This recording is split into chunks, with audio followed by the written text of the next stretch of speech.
Hi guys, Robert Traywick here. It's December 30th, 2021. We're getting close to, obviously, New Year's Eve and New Year's Day for the new year, 2022. And I was thinking today of what could I do to help people maybe better understand how they can prepare for the new year. Now, there's lots of stuff out there. I've been receiving lots of emails from the people that I follow on ideas, plans, worksheets, infographics on how to get ready for the new year. But let me give you Robert's take. And hopefully these 10 things can help you get ready for 2022 and have a very successful year, however you decide to choose what is successful for you. So the very first one is something that I try and do every day. You may have heard me talk about it on the podcast before, or maybe on some other Coffee with Robert moments. Stay positive. That's the number one thing you can do for 2022, or actually any day. When you wake up in the morning, choose to be positive. I'm sure that you're already aware of a lot of friends that you have, or maybe acquaintances or people and co-workers at work that just always seem to be negative. No one really wants to hang around those people. We want to hang around people that are positive, enthusiastic, energetic. So for your 2022, choose to be positive. Now the second one is probably more personal for me than it is for a lot of you folks out there following my channel. I need to have a better, healthy intake.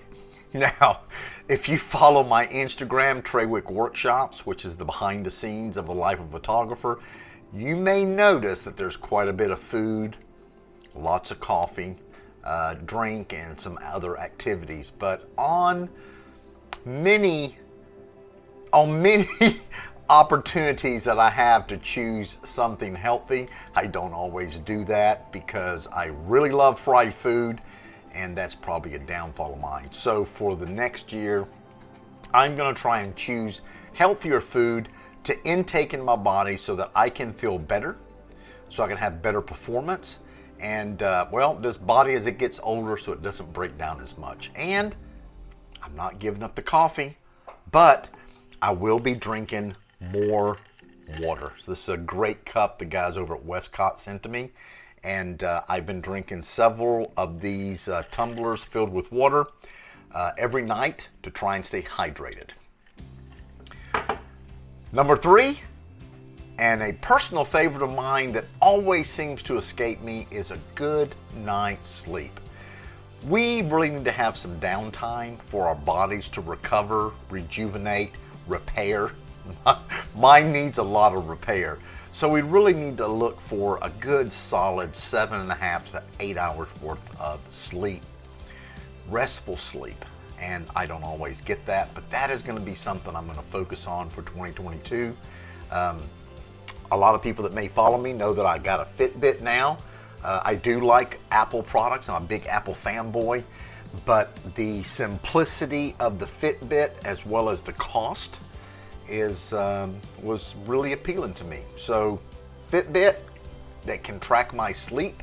It stays charged for, I think it's like 15 days, which is great, so it can really track my sleep every night. And also along with that sleep is you have to have a wind down period. A lot of people will set up a time to go to sleep at like 10 o'clock. They shut everything down, they go to bed at 10 o'clock, turn the lights out, and then lay there in bed thinking about things that they've done that day or are gonna do tomorrow.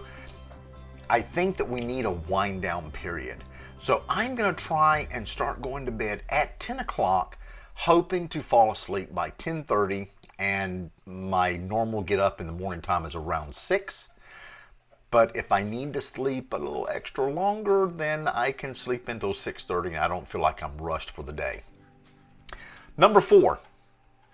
This again is for me, but it should be some good advice for everyone else, is read more. I really enjoyed reading a lot when I was younger, going to college. Okay, maybe not so much reading in the military, but I really do enjoy reading, and it doesn't have to all be about photography or self-help books. It can just be a book that's interesting to you, maybe a drama. I love Sherlock Holmes. I love murder mysteries. So I think I'm going to try and read more in 2022, which would help my vocabulary. As you can see, I don't speak very good English. And I think it'll be a really good escape from my mind, and it'll allow me as a creator to kind of separate a little bit and maybe not live in a fantasy world, but at least wind down before bed. Number 5. This is probably important for everyone, but especially for people that are in business or people that are creatives. I want you guys to focus on the goal. And focusing on the goal is before we take our steps on a journey, we need to figure out where we're going. I am all about seat of the pants, last minute, hop in the car and take a trip somewhere. But we really want to know at least a direction of where we're heading. So I want you guys to focus on the goal. Take some time after you watch this video, or maybe tomorrow, or sometime the first week of the beginning of the year, to sit down and be honest with yourself. You don't have to share those with anyone, but be honest with yourself. And where do you want to be at the end of 2022? Whatever the definition of your success is, whatever it is you want to change, make that a focus. And then figure out what steps you have to take to get there. And that's going to be number 6, which is work the plan. So if you focus on the goal and you make a path on how to reach those goals, you're going to have to work it. Because just by saying it, we can't achieve anything by osmosis. We have to work the plan, because if you don't have action, the plan is nothing more than a dream. And I can dream really big, but if I don't put forth some action in that, it's never going to get to where I need it to be, so that focusing on my goals, I can reach my potential. Number 7 is kind of one of those that we really should have in place already, but a lot of people seem to lack this. It's create a system that can help you work the plan and focus on your goals. I use a calendar and I use ToDoist, and then I have a plethora of other apps that I use occasionally, but those are the 2 ones that I use to schedule out my day, to figure out what's important next. And I am going as far, okay, just so you guys know, I'm going as far as putting in my task manager to check the water supply of my dogs every 3 days. I'm not sure what exactly is going on with my 4 furry family members, but they are going through 5 gallons of water about every 3 to 4 days, sometimes 5 days. So I want to check that on a regular basis to make sure they have clean water. So I put it in my calendar, or not my calendar, I'm sorry, my ToDoist, my task manager, so that I can check those off every 3 days and make sure they have plenty of water. There's nothing wrong with that. If I can take that one item out of my brain and put it into a system that I check regularly, then that will allow me to have more creative freedom in the brain power that I feel is somewhat limited, at least at my age it is. I think I can probably keep track of maybe around 20 things in my brain at one time. Like I can juggle about 20 things in the forefront of my brain where I'm actively thinking about it. And if I can take some of those things away and put it into a system that's going to remind me to check that later on, then I think I feel more calm about proceeding. So I'm getting to the point where anything that needs to have a reminder, a certain bill to come up, taxes that need to be paid, if I need to put out something on social media, I'll put it in my task manager, I'll set a date so it pops in. Now that a lot of times isn't the completion date, so we have to think about how our systems work. I need a reminder that gives me enough time to act on that action, or to act on that project before it's actually due. So you have different ways you can use your task manager that way. I'm going to put a link in the show notes to Pullein. Hopefully I'm pronouncing his name properly, but he's the one that turned me on to ToDoist as a task manager, and he's got some great productivity videos that are available on his YouTube channel. So I'll put that link in the show note. So along with building those systems, Number 8 is really important, at least for me, because as a creative photographer, I am a solopreneur, so I work by myself. Now, I do have art directors I work with, clients, I have other photographers, so I am surrounded by people, but normally when I'm doing my work, I am by myself. I'm a one deep position. So, if I have to take care of the taxes, I have to do a photo shoot, I have to do the editing, the back end work on the website, anything like that, it's all me, all by myself in the darkness of my office. So number 8 is to build and nurture relationships. Now those relationships can be with your family, your friends, or photographers or other creatives that you network with, so you don't feel alone.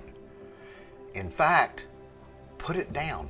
Find 5 people that you want to keep in close contact with.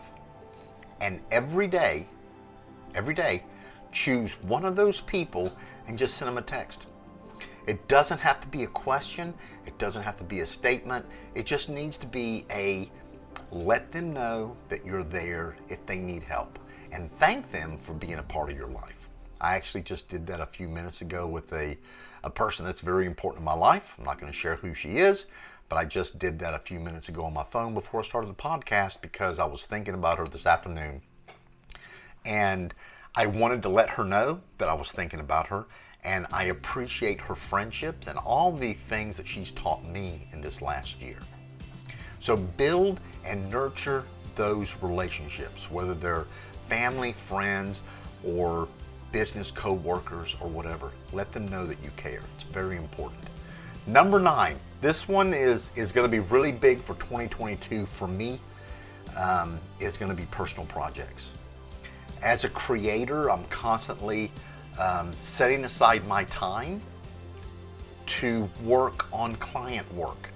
And while I really enjoy my job, I love my work. And I don't want to call it a job.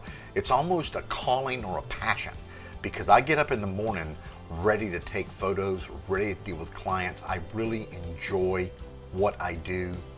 I don't think you could pay me enough money to go to a different job. You couldn't give me enough stuff to go and do something else. So personal projects are the way that I pay myself back. And I'm not sure, that kind of sounds bad, but it's a way that you can fill, I don't want to say the void, but you can fill up the creative heart. When I do my passion projects or my personal projects, they're for me. I have a very good friend in Tulsa that did a passion project over Christmas. I'm not going to share the details because that is his passion project, but I have to say I was not impressed, is not a good word, because it's not enough. I was moved by his generosity and his willingness to share his talent with others on a day that most of us reserve to spend with family. Those kind of passion projects are really what drives the creator to make our best work possible. So find a creative project, find a project that speaks to your heart, and volunteer to help make their project better so it can be your project. I have a few projects that I'm working on this year. I don't want to jinx myself by putting it all out there, but let's just say that they're very close to my heart. One of those projects is working with the breast cancer survivors of Oklahoma. Did the December calendar shoot last night with them. Meeting the young ladies was it was amazing. It was cold. We had some good laughs. I'm just looking forward to this entire project that should wrap up in September and produce for them an excellent calendar for 2023. And meeting these women is definitely enriching my life, and just great. I love it. It really fills me up as a creator. And then number 10, and the very last one I will tell you before I leave you, is choose happiness. It's not that hard. You have a choice. As an individual, there's very few things that we can control in our life, especially surroundings, things around us that happen. Sometimes the world seems really random. But when you wake up in the morning, or you're faced with a challenge, or you're faced with a nuisance, or maybe road rage, that kind of happened to me the day before yesterday, think positive and choose happiness, because you're worth it and you're valuable to me and the rest of the world. So you guys have a great day. We're going to wrap up tonight and get ready for the end of the year. So hopefully you guys made your plan. I would love to hear the comments below on what you're doing to prepare for 2022. And I would really love some book suggestions that I should dig into when I start reading, because I'm going to do that. I'm going to start reading, and I'll do it in English to see if I can improve my vocabulary. So why don't you guys join me on this journey? And I look forward to seeing you guys in 2022. Take care. Have a great day. And, don't forget the most important part. Keep shooting, because shooting is what makes me happy. Oh, besides coffee. Oh, and motorcycles too. I'm very happy with motorcycles. And traveling. I really love to travel. Okay, there's just a lot of stuff. Just pick one. You guys have a great day. Take care.